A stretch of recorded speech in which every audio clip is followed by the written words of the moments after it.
वागराल पाड़ा में हुए भूस्खलन से 2 मौतों ने हमें मजबूर कर दिया कि हम उस तथ्य और सत्य को प्रस्तुत करें जो उस हादसे की असली वजह थी। वर्षों पूर्व बोयदापाड़ा व राजीवली के आसपास वन विभाग व आदिवासी जमीनें थी। कुछ जगह हरे भरे जंगल भी थे, ऊंचे पहाड़ व टीले भी थे, किंतु वर्षों पूर्व माफियाओं ने सत्ताधारियों की नाक के नीचे जंगल के जंगल कटवा डाले।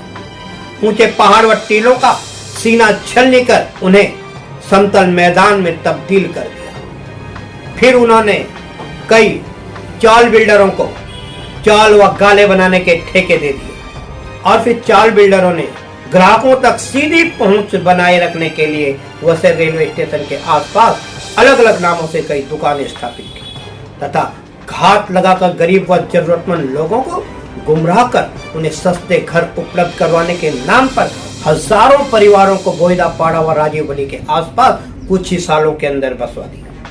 किंतु वर्षों से अभी तक वहां रहने वाले हजारों परिवार सड़क, नाली, गटर जैसी मूलभूत सुविधा से पूरी तरह से वंचित नारकीय जीवन बिताने के लिए मजबूर है। वही इस गंभीर मामले में सत्ताधारी पार्टी व प्रशासनिक अधिकारियों की भूमिका पर संदेह होना लाजमी हो जाता है। वही वर्षों से प्रशासनिक अधिकारियों की भूमिका इस मामले में गांधी जी के 3 बंदरों की तरह दिखाई दी। उन्हें कुछ दिखाई नहीं देता, उन्हें कुछ सुनाई नहीं देता, उनकी जुबान पर ताले लगे हुए हैं क्योंकि माफियाओं ने वर्षों पहले ही उनके ईमान को खरीद लिया है।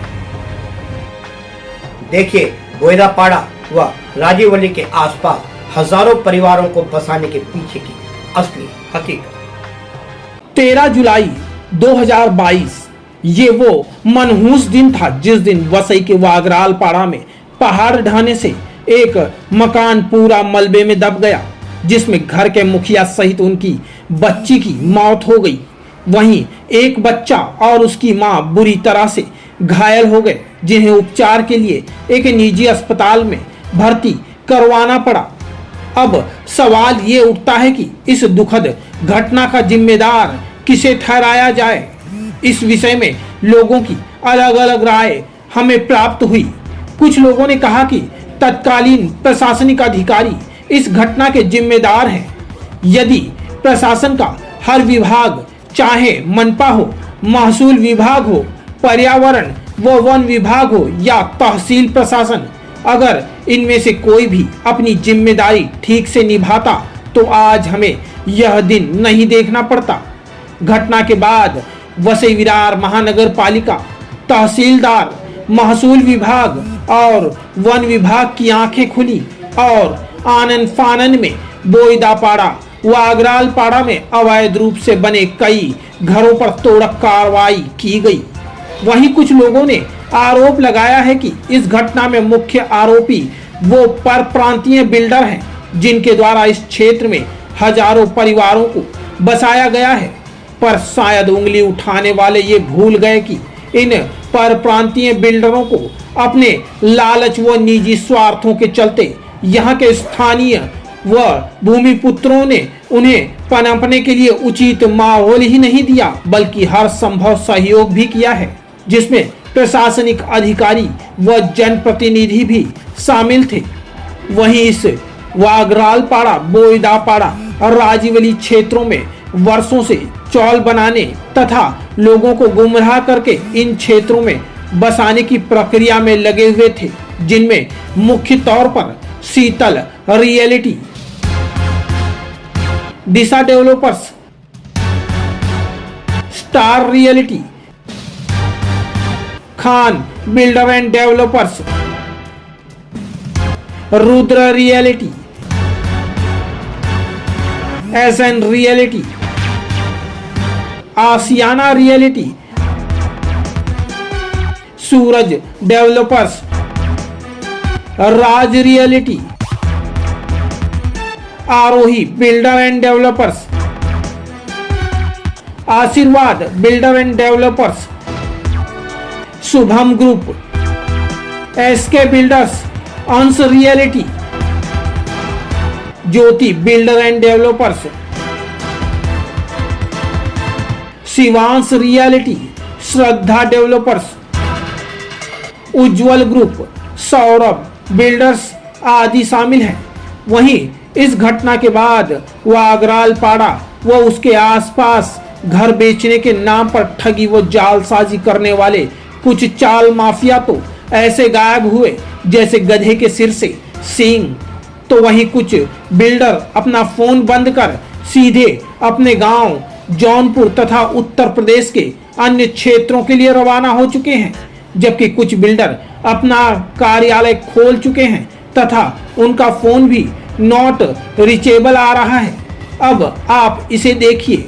वागराल पाड़ा भूस्खलन मामले के बाद शुभम बिल्डर्स ने आनन फानन में अपना कार्यालय ही खाली कर दिया, किंतु जनाब जल्दबाजी में अपना शुभम बिल्डर्स का बोर्ड उतारना भूल गए और जहां अपना नया कार्यालय बनाया गया वहां उन्होंने अभी तक कोई बोर्ड ही नहीं लगाया। मतलब सब कुछ गुपचुप करना चाहते हैं। अब सवाल यह उठता है कि अगर आपने कुछ गलत नहीं किया तो चोरों की तरह भागने का क्या मतलब है। वैसे भी शायद ये भूल गए कि पुलिस जब अपनी पे आएगी तो उन्हें उनके गांव से भी उठा लाएगी। इसके अलावा कुछ बिल्डरों ने तो अपने कार्यालय के बोर्ड ही उखाड़ दिए, तो किसी ने संभावित आशंका के चलते कार्यालय के बैनर ढक दिए हैं। अब आप इस राज रियलिटी के कार्यालय को देखिए। यह पहले वसई ईस्ट में था और कुछ महीनों पहले ही वसई वेस्ट में ये नया कार्यालय बनाया गया है। इनके बारे में जानकारी मिली है कि इन्होंने सर्वे नंबर 115 जो सरकार जमा जगह है उसमें अब तक राज रियलिटी के मालिक दीपक सिंह व उनके पार्टनर राहुल सिंह अब तक सैकड़ों चौल बनवाकर बेच चुके हैं और कई अन्य लोगों से घर दिलवाने के नाम पर पैसा भी एडवांस उठा चुके हैं।